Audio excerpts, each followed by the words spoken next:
بسم الله الرحمن الرحيم.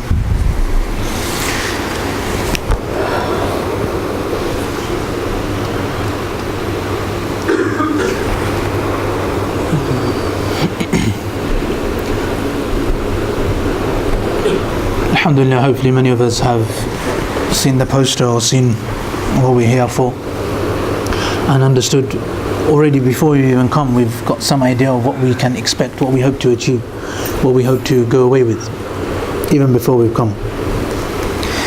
So those of us that saw the posters at the back, we should all have tried our best to read it, understand it, get a good idea of what's going to happen, what we can expect.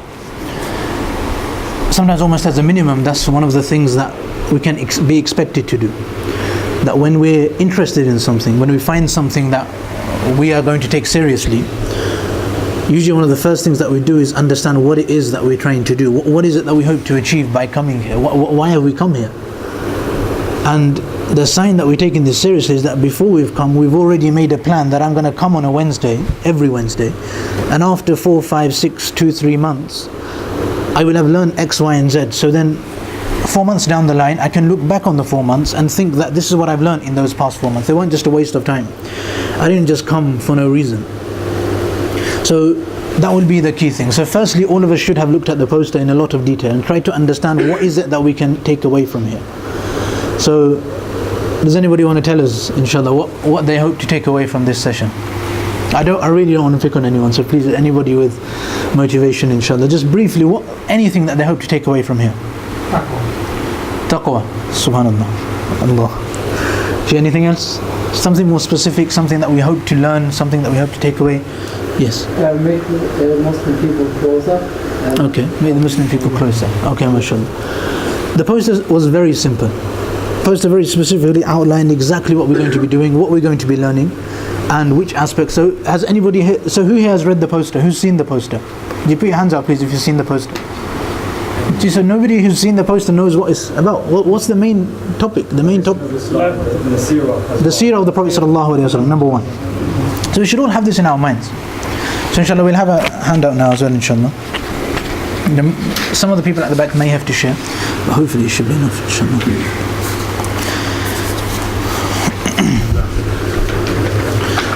The reason I asked that question is because it means a lot, not just for ourselves, but it shows how much. Just try and pass it backwards. It shows how much we care and how much we're bothered about what we're going to learn. How much we want to take in what's going to happen. If we know what we can expect when we come here, if we think we can come here and learn about the Seerah of the Prophet ﷺ, we can expect to leave after half an hour, after 40 minutes, and actually have learned something about that Seerah. If we know what we've come for. If we know that the poster says we're going to do this, we're going to do this, we're going to do this, then we can come and expect to do those things and benefit in that way. Otherwise we can come and not benefit at all, because we'll just come sit here as if there's some barakah going on, and then afterwards we'll just leave without actually trying to engage or trying to learn anything or trying to take anything away. But if you look at the poster beforehand, it specifically says you'll get X, Y and Z. So we come here and we want to not leave without taking X, Y and Z away from this program, inshallah. So before we even start, there's two types of people that come. There's some people that come and almost sit just for the barakah. They just sit just for the sake of sitting. They just think there's some nice blessings that come down, and it's nice, it's easy to sleep here, and the lighting's dim, and it's so romantic that they're going to have a brilliant time. There's a bit more to it. That's one type of people. They just sit there and they won't take anything away. And there's another type of people who will come and they'll sit with an intention of making sure that they take something away. And sometimes you can tell just by the way they're sitting, by the way they're engaging. Some of us were sat in a place where I can't even see you. So it's very difficult to engage and have eye contact. So obviously we try and understand how we should sit. We'll go through the etiquettes later as well, inshallah. But all of these things reflect how interested we are in what's going on. And it's up to us to be interested. It's up to us to want to take this away. Primarily there's two things which we hope to take away. Overall there was a different amount of benefits that we have, but primarily two things we want to take away. And these are the hardest things to take away. So number one, we want to take away some kind of education, some kind of information. We want to learn something from here. So this is the first thing we want to try and do. That we actually learn something, and something about whatever topic is discussed, and we take that away and then we go and we learn this. Also, we have a handout. If we try and retain it, we can make notes and keep in mind everything that's been taught. This is one of the things that we try and do. That's one thing we take away. Another thing we try and take away is a spiritual impact on our lives. So one is that we know that the Prophet ﷺ, he done this, or we know that Allah says in the Quran to do this, or we know that the Quran focuses on this aspect. Then when we know this, it's very good. But more importantly, do we actually act upon that? Do we try and bring that thing into our lives? Do we try and engage with that thing? Do we try and take that thing seriously? This is something which we can understand. There's two different things we try and take away. One is the knowledge itself, and on top of that, more importantly, is we try and take away something spiritual, that we actually change our lives. We do something differently. We try and become closer to Allah. This is another thing we try and take away. So two main things we try and take away. So now, even before we've come, those of us that checked the poster and looked at the poster, some of us would have been interested and keen and engaged and thought, mashallah, I can learn this, I can learn this, and I can learn this. Some of us would have felt that. That would have been a very good thing to happen to everyone. That we feel that I'm going to learn about this. I've got this opportunity in my local masjid to learn about this thing. We would have treated it very, very seriously. We would have thought, what an amazing opportunity I have. We would have thought of it seriously. And some of us would have just thought, okay, just another thing, I'll turn up and just sit there and hopefully I might learn something. There's two completely different types of people, and we need to decide which category we're in. Whether we're just here for the sake of it, or whether we're going to try and learn something, inshallah. The reason I say this in the first lesson is because if we engage and if we try and learn something, we will look forward to next week and we'll want to know what's going to come next week. I'm going to learn something new. But if we're just here and half asleep and not learning anything, we're not going to enjoy it, and we're going to think next week I'm going to have to sit for another 45 minutes and just get bored again. So we're not going to engage. So this is up to us how much we engage and how much we take away. So we try and right from the beginning. From the time the poster went out, we should have thought, I'm going to learn something. 4 months down the line, I'm going to know so much more about Seerah. I'm going to know so much more about Islamic history. I'm going to know so much more about so many different things. So we try and make sure we take these things away. Just to briefly give an overview of what actually is going to happen, inshallah. The program hopefully will try and start after Maghrib, and it will last all the way through till the Isha Salah, to the Isha Adhan. So about an hour, just over an hour. Now this timing is the only Salah in the day between Maghrib and Isha where there's a short enough time where we can stay in the masjid without really going home. And even if we do go home, then within half an hour, if we're coming for Isha, we have to worry about coming back anyway. If that makes sense. So if Maghrib is 9:15, we get home at 9:30, and then if we're going to come for Isha, within 45 minutes, within an hour, we'll have to be worried about coming back anyway. So if we're going to stay for half an hour, we may as well stay for a whole 50 minutes, 1 hour, and have a full session and try and benefit. So this is one of the main reasons. We try and keep it the whole way through. There's 4 main topics which we're going to try and cover. And these are all there at the top. You can see there's 4 things there. The first thing, and the main program which we're trying to have, the first main chunk of it will be the Seerah of the Prophet ﷺ. So what is the Seerah of the Prophet? What is Seerah? Seerah, as we know, is the life of the Prophet ﷺ. So the Prophet ﷺ, he was alive for how many years? Anybody? 63 years. Now, before he was born, there were certain things in the world, and there was a certain condition in the world. This is very important to understand. How was the world when the Prophet ﷺ was born? And especially, how were the people around the Prophet ﷺ? So he was born in Makkah. How were the people of Makkah at his birth? So this is the first thing we learn. This is very important. We then learn his life before he became a prophet. As he was a baby, as he was growing up, as he was a child. Then he became a trader, he got married, and then he started going and meditating. All of these things he done before he became a prophet. So we understand that how all of these things affected his life, how they molded him as a person. After he became a prophet, he lived in Makkah.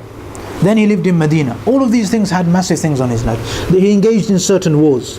The sunnah of the Prophet ﷺ, how he used to engage with people, how he used to act with people. How did one person come and have such a massive effect on the world? Many scholars have written books just on this aspect of the life of the Prophet ﷺ. How did he as an individual, as just one person, have such a massive effect on a group of people that until today we still remember him and we still love him so much? What kind of person was he? These questions should create a fascination in us for the Seerah of the Prophet ﷺ, for the personality of the Prophet ﷺ. So what is it about him that's so amazing? Why do we still love him? How did he achieve what he achieved? All of these things, questions come to our mind, and we try and achieve it. So this will be the bulk of what will happen on a weekly basis, inshallah. The first thing will be the Seerah of the Prophet ﷺ. And we look through his life, the different battles he went through, different aspects of his life.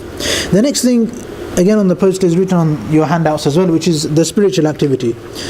Now when I say spiritual activity, for different people this has different connotations. Even sitting here is a spiritual activity. We're sitting in the masjid, in the blessed environment of the angels. We're trying to learn knowledge. We're trying to engage. Some of us feel like falling asleep, but we're keeping our eyes open and trying to keep our focus here. Some of us want to play on our phones, but we're keeping our phones in our pockets and focusing here. Some of us have better things we could be doing. Some of us could just not be here. All of us are making a sacrifice. This is a spiritual engagement. It's not easy for us to do that. So all of us, we're doing something spiritual just by being here. But spiritual activity is something which focuses mainly on our internal rather than our external. Rather than knowledge, it's something which will change us internally. So that's what it will be. It will be different. And the best way to describe it is time for Allah. Rather than engaging with me, rather than me talking to you, spiritually we just have time just between me and Allah, just for me to speak to Allah. Or for our hearts to kind of turn off from the surroundings around us and try and actually become close to Allah Himself. Try and appreciate Him as a being. So this is what we'll try and do in that time. Then after this, the miscellaneous topic, Islamic history, this will be something which will vary every week. Again, we'll get to that. This will be a variety of things sometimes. And the final thing, which will be the Q&A, again, there'll be tea and coffee inshallah provided. Very light refreshments. And again, this is very important that we try and stay from the beginning to end. So altogether it will be about an hour, from Maghrib till Isha. So now it's not easy to stay from beginning to end for this period of time. Nobody's claiming that. But if we go home, there's not really much we can do if we stay. If it was half an hour and then we went home for 15 minutes, then come back, there's not much point in that either. So we try and engage for this whole period, and we try and stay, especially even for the end. Even we may think, what's the point of me drinking tea and coffee? What benefit is that? This is not from the Sunnah. Prophet didn't drink tea, did he? So we think, what's the point of me doing this? The benefit of us doing this we'll see as well. And this is something very important and very intrinsic. If we see from we'll see from Seerah how these things are important. But also today we'll touch on these kind of things, how all of these activities are very, very important. How us engaging with each other and engaging in the masjid, it changes the environment of the masjid. The environment of the masjid is made by the people here. It's not made by the building. It's not made by how the fans are or how the lights are. The environment is made up of how we interact with one another. If we come in smiling, it's a smiley environment. And we'll touch on this later as well, inshallah. But this is the main thing. We try and stay committed. We try and come every week, and we try and stay all the way till Isha. These are the requirements, inshallah. We try and make an intention to fulfill this. Obviously, it's very easy in the first week. People come, and people are usually a little bit more excited. We usually get a little bit more people. And then slowly people die away. We try and keep ourselves committed. And we try, the easiest way to do this is we stay focused and we try and keep an interest. So next week when we start Seerah, we create this interest in the life of the Prophet. So we create an interest in his personality, and we try and keep that going throughout. When we get close to Allah by doing a spiritual activity, we become so close to Allah that the next week we can't wait to engage in another spiritual activity with Allah. And then when we learn something new about Islam, we try and continue learning something new about Islam. So this, on your handouts, this is the first thing, just a brief overview of the 4 things that we'll be doing, inshallah. This is an overview of the activity. This is just to, obviously we're not going to do this every week, just an overview of what's going to happen just for the next, inshallah, 3 months when we do this, just to keep in mind how the program will work, inshallah. Everybody try and keep that in mind. That's the first thing. Then the first heading is learning knowledge. So today, instead of the Seerah, we're going to talk about knowledge, because this is the fundamental aspect of it. Seerah is learning about knowledge. But before we get into Seerah itself, we have to understand the fundamental nature of knowledge and why it's so important to engage in this activity in the first place. Why it's so important to stay engaged. The first thing is a hadith of the Prophet ﷺ, where Amr bin As radiallahu anhu, he says, قال رسول الله صلى الله عليه وسلم إن الله لا يقبض العلم انتزاعا ينتزعه من العباد. That Allah will not withhold knowledge by snatching it away from His servants. So now the first thing we learn is that knowledge will be taken away from people. There will be a decline in knowledge. People will become less aware of Islam and less educated about Islam. People will go away from Islam and stop knowing about Islam. This is the first thing. And if we compare ourselves to the people before us, we see this within our lives, that generally we know very little about Islam. The education levels which we have within us have gone down. This is the first thing that the Prophet ﷺ says here. That knowledge will be uplifted and there will be a decline, literally from us. So in Allah la yaqbidul ilma intiza'an. Allah will never take this knowledge away suddenly. It's a very important hadith how we understand this.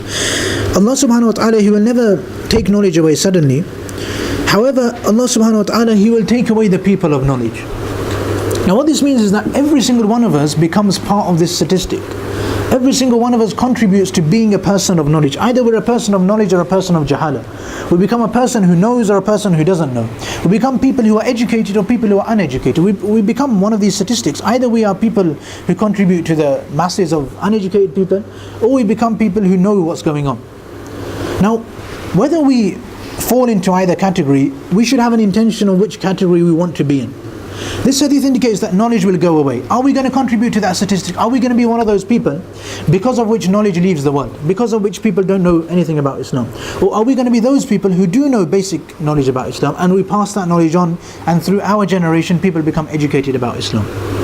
This is the question we ask ourselves from this hadith of the Prophet sallallahu alaihi wasallam. And the Prophet sallallahu alaihi wasallam carries on that اتخذ الناس رؤوسا جهالا, and that people will then take ru'us, their leaders, as juhal, people who are ignorant. Ignorant people will become the leaders of people, and this is obvious. If there's no knowledge around, people won't know where to take the knowledge from. People will just make up their Islam as they go along, and they'll just find someone who looks relatively pious and take him as the leader. And the person may have no knowledge of the Quran or the Sunnah, but because they think that he knows everything, they'll just take him. There will be no way that the ignorant person can know what is haqq, what is right and what is true. So this is how the differentiation is made. So now the Prophet ﷺ finishes the hadith that these people فَسُئِلُوا, they will be asked فَأَفْتَوْا بِغَيْرِ إِلْمٍ فَضَلُّوا وَأَضَلُّوا. These people, they will be asked the question. Then فَأَفْتَوْا, they will give the fatwa without the knowledge. They will tell people this is right, this is wrong, without knowing what right and wrong is. And then everybody will become astray. So this is the basic gist of this hadith. The Prophet ﷺ is saying knowledge will go away. Now, do people work to preserve the knowledge, or will you become the juhal who don't know about the knowledge? So this is something we have to contemplate for ourselves. That this coming here, in our lives, what do we have to learn Islamic knowledge? Apart from coming here today maybe on a Wednesday, in what way do we enhance ourselves in terms of Islamic knowledge? What do we learn about Islam on a weekly basis, on a monthly basis, on a yearly? What do we ever do to make sure we know something about Islam? What have we ever done? What course are we attending? What class we have to keep this in mind. If there's nothing at all, then we have to try and make sure that we are very, very firm on this class, and try and make sure that we increase our knowledge in this way. So this is the first thing. The first topic as well, that learning knowledge itself is so important. Based on this hadith of the Prophet ﷺ, we don't want to become a statistic who contribute to jahala, who contribute to people knowing absolutely nothing. So seeking knowledge is incumbent. There's another hadith of the Prophet ﷺ where the Prophet ﷺ, he mentions that talabul ilmi faridatun ala kulli muslim, that seeking knowledge is incumbent on every single Muslim. And this is very, very obvious. Every day throughout our lives, if we want to pray, we need to know how to pray. We have to have that knowledge in our lives. If we want to fast, we have to know how to fast. If we want to go for Hajj, we have to learn how to go for Hajj. If we want to give our zakat, we have to know how much to give and what we have to give our zakat from, and with what kind of wealth you can give your zakat. Just to live as an average Muslim, you have to know these basic things. Sometimes because of jahala, because of ignorance, it causes so much disruption in the community. When somebody claims to be acting on sunnah, and we look at people and we think they're acting on sunnah, or we think they're acting Islamically, when in reality their actions are not within the sunnah of the Prophet ﷺ. We can't, sometimes because we don't know ourselves, we can't make a judgment on that person whether or not this person is acting within sunnah or not. Sometimes we just don't know, because we ourselves don't know what sunnah is. Sometimes we're so far away from the sunnah that we see somebody who we think is pious and we think that he's acting on sunnah. Well, maybe this is something which is actually completely against the sunnah of the Prophet ﷺ. Certain characteristics which a person has to have, the way a person deals with another person, all of these things we have to learn. And this is why the Prophet ﷺ says that learning knowledge is fard on every single Muslim. That he has to know how to live as a Muslim. Otherwise anybody can make up anything. So fundamentally, the reason today is not about Seerah. Seerah is cancelled for today. We're talking just about knowledge. Knowledge itself is so fundamental. If I don't know what sunnah is, how can I claim to act on sunnah? If I don't know how I'm meant to be acting as a good Muslim, how am I going to do it? If I don't know how to get closer to Allah, how am I going to do it? If I don't know how to pray, how am I going to pray? If I don't know how to make my concentration increased in prayer, how am I going to do it? All of these things are based upon just learning knowledge itself, which is why the Prophet ﷺ's words that talabul ilmi farida, that learning knowledge is a farida on every single person, these ring so true. Also we learn, I think this is the next heading, how fundamental learning knowledge is to Islam. The first revelation which came to the Prophet ﷺ was Iqra. The first thing he was told to read, Iqra bismi rabbika alladhi khalaq, khalaqal insana min alaq, Iqra again. Twice Iqra comes. Twice the Prophet ﷺ is told to read. He's told to read in the name of that Lord who has taught him with the pen. So this is how fundamental knowledge is, and learning and reading and writing and making sure a person is educated. And the Prophet ﷺ, he spreads, even if you look at the lives of the Sahaba radiallahu anhum, despite having the Prophet ﷺ in their midst, nowadays, for those of us that have studied a little bit more, will know that the reason why we have to study so much is because the Prophet ﷺ is no longer alive. So there's a lot of debate over what is right, what is wrong, how do we understand his words, how do we understand the Quran, all of these things are debated. At the time of the Prophet ﷺ, there wasn't this much knowledge there. This debate wasn't there.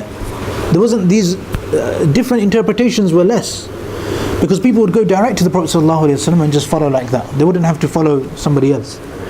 So despite that, we find so many narrations from the Prophet ﷺ telling the Sahaba to learn knowledge and emphasizing on the importance of learning knowledge. We see from the lives of the Sahaba, they sacrificed their lives in order to learn knowledge. Even the Sahaba, they had a separate group of ulama, of scholars.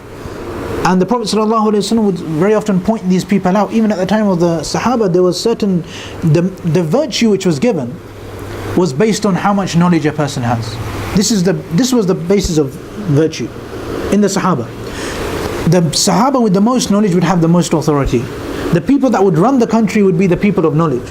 The people that were put in charge of the affairs of the state, of the Baytul Mal, the people put in charge of the police force and the army, the people making these decisions in the Shura of Umar radiallahu anh and Abu Bakr radiallahu anh, all of these people were the most knowledgeable people of society. In fact, the reason Umar radiallahu anhu gave for bringing his son in with the midst of the Badri Sahaba was because of the knowledge of Abdullah bin Umar radiallahu anh. His son had, because he brought his son in front of the Sahaba from Badr, the elite Sahaba, the highest Sahaba.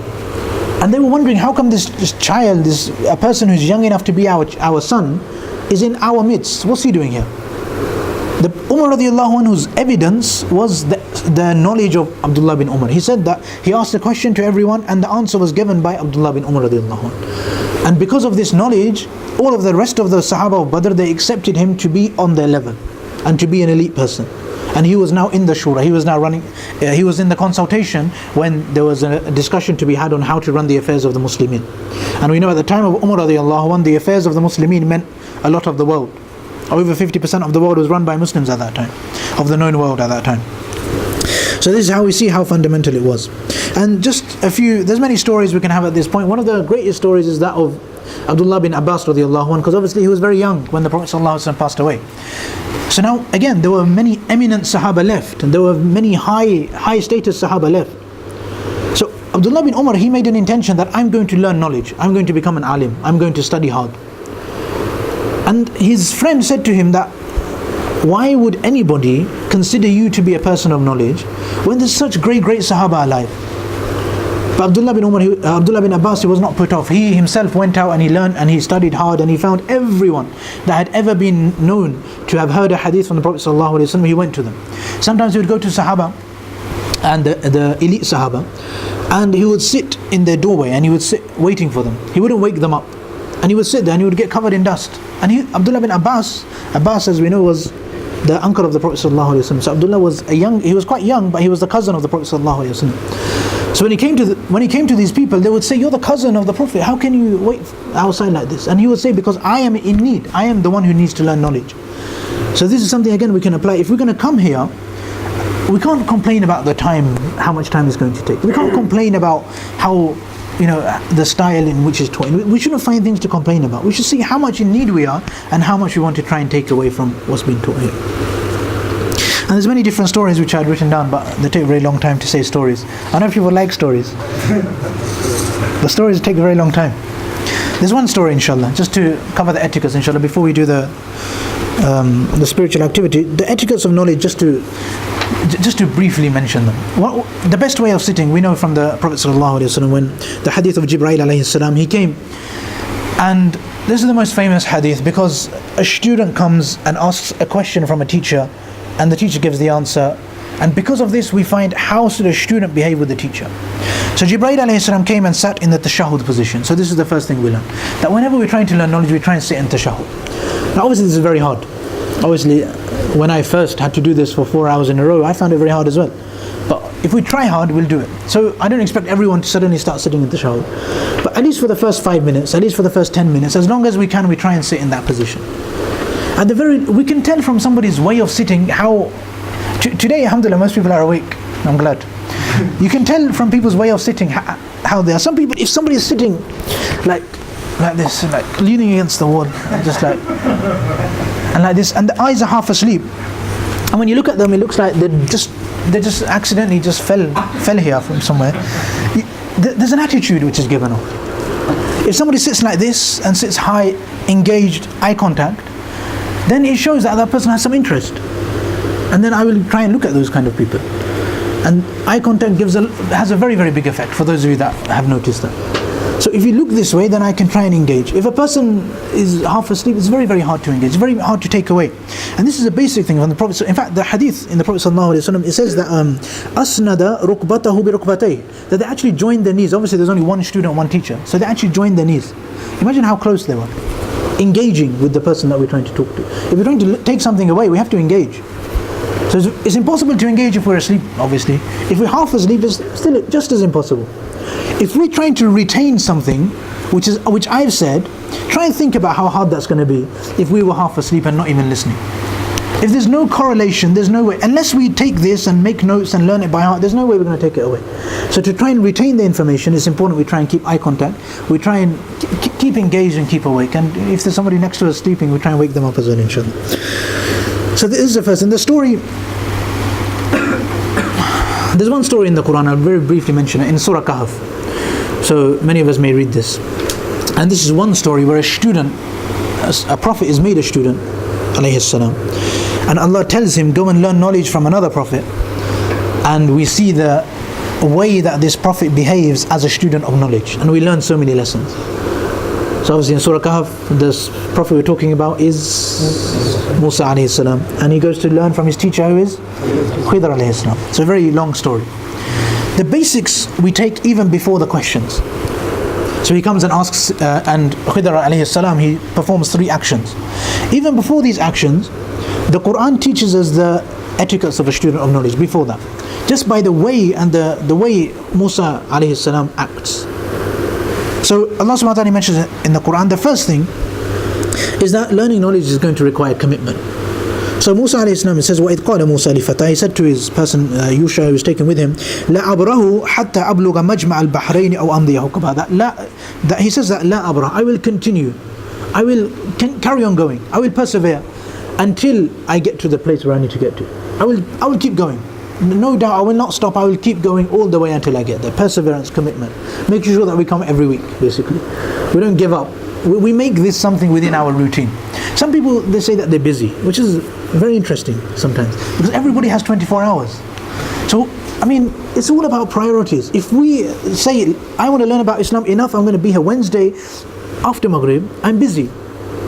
I can't suddenly I can't book something else in that slot because I've got something on. Something important I've got to attend. And if something else comes up, we tell them that I've got something very important, you can come as well. And bring everyone with us, inshallah.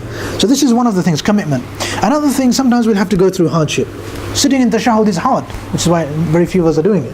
But if we try and do it, we'll achieve something, which is why Musa alayhi salam, he says, لَقَدْ لَقِينَا مِنْ سَفَرِنَا هَذَا نَصَبًا. That when they came and before they got food, he said that we've gone through a lot of hardship in this travel of ours. So despite the fact that he was told to go and learn knowledge, he had to go through hardship and had to commit himself. And the last point we'll say two very basic points. One is the humility of Musa alayhi salam. He came to Khidr alayhi salam. He was a prophet, very, very knowledgeable. He came and says, هَلْ أَتَّبِئُكَ عَلَىٰ أَن تُعَلِّمَنِي مِمَّا عُلِّمْتَ شَيْئًا. That can I follow you because you are very knowledgeable? Can I just come and spend some time with you and you can teach me? Humility, as a prophet, being one of the leader of so many people, still he comes and says, can I learn please? So just doing what he's told, and obviously this comes with the obedience of the teacher, which Musa alayhi salam, he says that satajiduni insha'Allah sabiran wa la a'si laka amra. He says to his teacher that I will never disobey you. This is one of his commandments. And just persevering and carry on going and having sabr, this is one of the last things. So inshallah, the next section is the spiritual activity, which we'll try and do. Very, very simple. Again, this is on the back of your sheets, very simple. Try and keep it in mind, that hadith which we mentioned. The action is awwabin. This is the nafal which is prayed. So now this time between Maghrib and Isha, according to all of the scholars, is a very, very virtuous time to pray Salah. All of the scholars agree on this. There's one hadith where the Prophet ﷺ he mentions, Hudayfa bin Yaman, he mentions that فأتيت النبي صلى الله عليه وسلم فصليت معه المغرب. I came to the Prophet and I prayed Maghrib with him. فصلى النبي صلى الله عليه وسلم إلى الإشاء, and the Prophet صلى الله عليه وسلم he carried on praying after Maghrib all the way until the Isha Salah. Now this hadith and hadith similar to this give us the basis which all of the scholars agree on, that praying Nafil Salah between Maghrib and Isha is very, very good. Now in our madhab, well, we also agree that praying 6 rakats in this time has a special virtue. There's another hadith. In fact, just to speak of this, to mention this, scholars of hadith, there's a scholar by the name of Ibn Abi Shaybah, rahimahullah. And again, he was one of the fundamental hadith scholars. If you study hadith, there's 4 scholars who are known to be fundamental. He's one of the 4, and four names are given. So again, he was before the majority, so before the likes of Imam Bukhari. We mentioned this in Ramadan, before the likes of Imam Bukhari, before the likes of Imam Tirmidhi. Imam Bukhari was the first, but even these great hadith scholars, he was born slightly before them and died while they were young. He was one of the fundamentals. He wrote a book called Musannaf. He's written many books. Musannaf is one of his most famous books. Nowadays you'll find that the Egyptian copy has 26 volumes with some additional notes in it. It's got about 37,251 hadith inside. So this is the Musannaf. Now in there he's got a bab, a specific chapter. He brings a whole chapter specifically to point out the benefit of praying awabin. Bab fi salati bain al-maghrib wal isha. He brings a whole chapter. Under there he brings loads of narrations about the virtue of praying between maghrib and isha specifically. So this is the proven point. Now there's another hadith, which these hadith are slightly more, this hadith is agreed by everyone that this proves the virtue of praying in that point. There's another hadith which is not as authentic. However, from here we find specific narrations, specific virtue. So the Prophet ﷺ is quoted to have said, "Man salla sitta rak'at bayn al-maghrib wal-isha, kutibat lahu ibadatu thnatay ashrata sana." A person who prays 6 rak'ats between maghrib and isha, he gets the reward of 12 years of nafil ibadah. So a person praying 6 rak'ats, he gets 12 years reward. So this is what we try and aim to achieve, inshallah. So this is the fundamental thing. Based on these hadith, we try and pray awabin, and we try and benefit ourselves. So inshallah, most of us probably have already prayed 2. Many of us may have prayed 4. Based on how many we prayed, we try and pray 4 more, inshallah. And while praying, firstly we try and keep it in mind that we're praying, the intention is that we pray nafal between maghrib and isha, which is rewarding. We also make intention for the reward of the 12 years of ibadah, which the Prophet ﷺ promises in one of the hadith. And we also use this as an opportunity to connect to Allah. Now hopefully, unless we've got to go now, if you have to run off, then you have to run off. But if you're here till isha, we should have a relaxed kind of, we're not going anywhere to go really until isha. So we try and make sure we don't touch our phones, we don't talk to anybody next to us, we stay engaged, we stay focused, and just have this 10 minutes with Allah. So if we've already prayed 2, we try and pray 4 rakats, 2 rakats, 2 more rakats separately with 2 salams, and this will be the reward, inshallah, of praying of 12 years of ibadah. And we try and, the whole way through, we try and keep concentration in salah. And afterwards also we make dua as well, that Allah subhanahu wa ta'ala, He makes us be able to keep concentration in salah, and we make a short dua. So inshallah we'll come back together at about 5 past, inshallah. So we've got 7 minutes, inshallah, 7-8 minutes, and we try and just pray these 4 rakats, and we try and slowly. If we can't pray 4, we pray 2. Just to be really clear, that's 6 rakat of nafil or 6 rakat including the sunnah? Yeah, so the sunnah can count. It can count. Yeah. So if you try and make the intention as well. So we've got 4 left or 2 left. So you try and, so it doesn't have to be the 6. Any rakat is virtuous. So inshallah, if we do this, there's rules on here I've written on the handout. You can keep those in mind, inshallah. So if everyone just makes the sufuf, inshallah, and prays the 4 rakats, and then inshallah we'll carry on afterwards, inshallah.